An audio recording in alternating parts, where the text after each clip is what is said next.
And then she said to me, have you made a will? And I thought at the age of 23, 24, that was a strange question. I said no. And she said, well, I suggest you do. And then she said, here's your plane ticket. And I looked at the plane ticket, and it was a one-way ticket to Nairobi.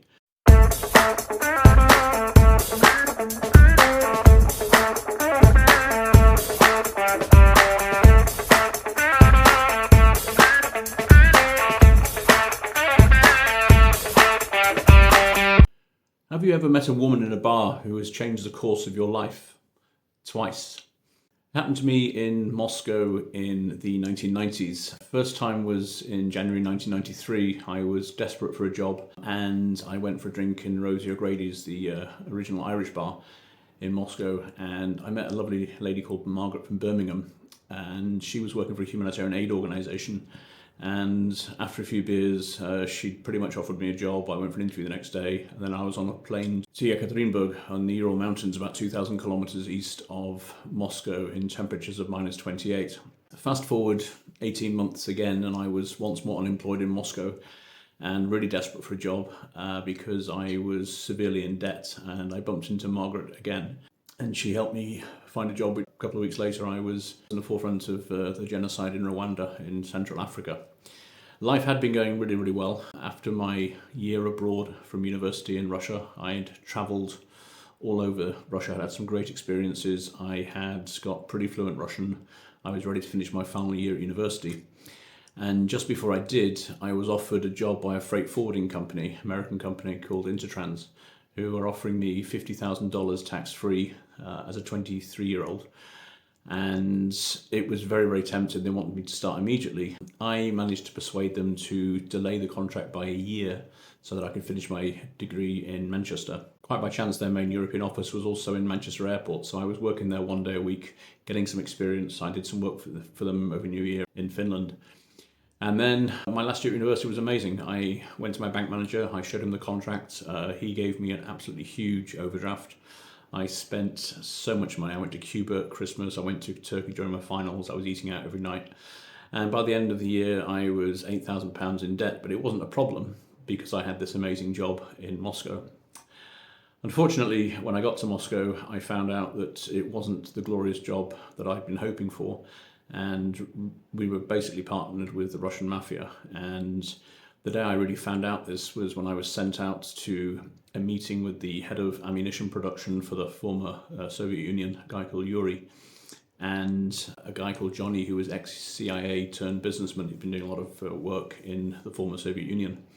And the job was to export 1 million rounds of ammunition through a secret Ukrainian military port to Phoenix, Arizona, stopping off in Haifa in Israel. And I was the logistics expert that was supposed to pull this off. And I realized very quickly I was really out of my depth and this was quite dangerous territory, so I quit. Which was fine, except my bank manager still had to be paid back, and I was desperately looking for another job, and I was low on confidence, and I went for a drink in the same bar to meet a friend of mine, and lo and behold, 18 months later, there was Margaret again. And she said to me, our former boss from the humanitarian aid job I had before has just been transferred to Rwanda.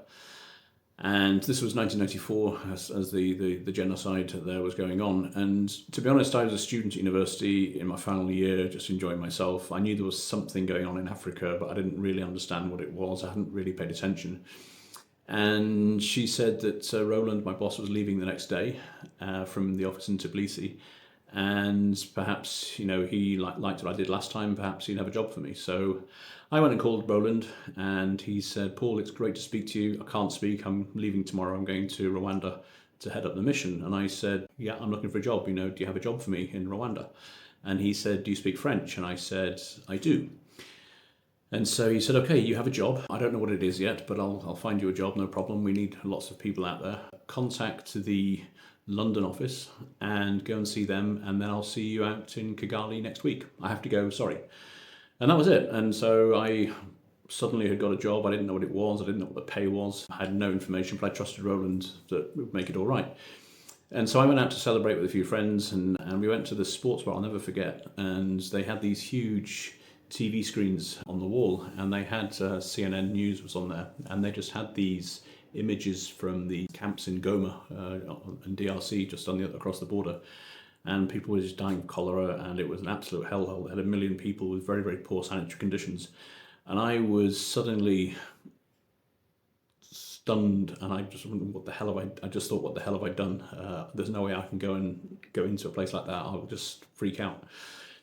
But, I'd accepted the job and so on. So a few days later, I got on a plane to Moscow, and I went down to the NGO's head office in London in Covent Garden, very posh address it was at the time.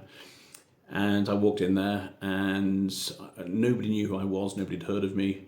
And I asked where I was from. I said I was from Manchester. So I was immediately put to the PR department and put on the telephone with the Manchester Evening News, asking me to talk about the crisis and what I was going to be doing in Rwanda, because they were trying to raise money, and I had absolutely no idea at all. There was zero information in the head office. Nobody knew really what was going on. It was all so fresh. The genocide had literally just finished like 3 or 4 days before, and all the roads were blocked, and Roland hadn't even got to the capital yet.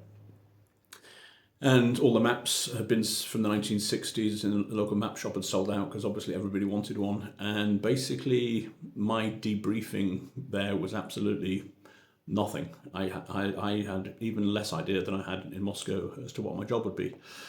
And I'll never forget going to see the HR department. So she was a very lovely, very prim and proper, well-spoken English lady of a certain age. And we had a nice little chat, and I signed the contract, and it was $3,000 a month for a 3-month contract initially. And then she said to me, "Have you made a will?"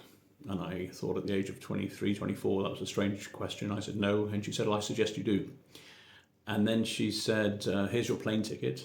And I looked at the plane ticket, and it was a one-way ticket to Nairobi. And I said, "This is a one-way ticket. You've asked me to make my will.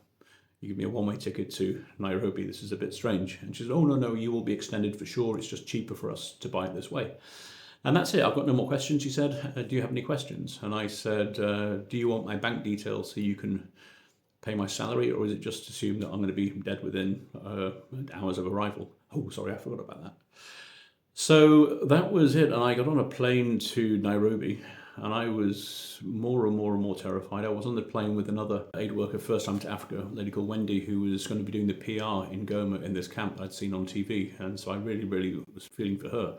We had one night in Nairobi. We went to this famous restaurant called Carnivore, where they had all these different types of game. And so we had zebra and wildebeest and all that stuff. And it was a really debauched evening ahead of what was coming, because we had no idea what was going to be there in Rwanda, because literally 800,000 people had been killed in the previous 100 days.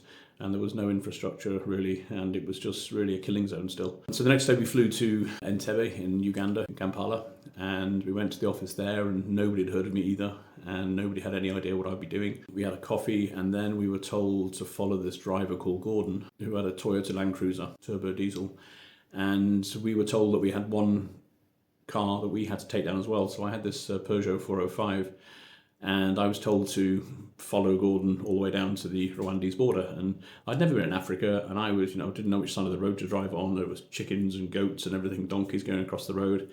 And Gordon drove really fast. And I just knew that if I lost Gordon, I'd be lost in the middle of Africa with this American woman who'd also first time here.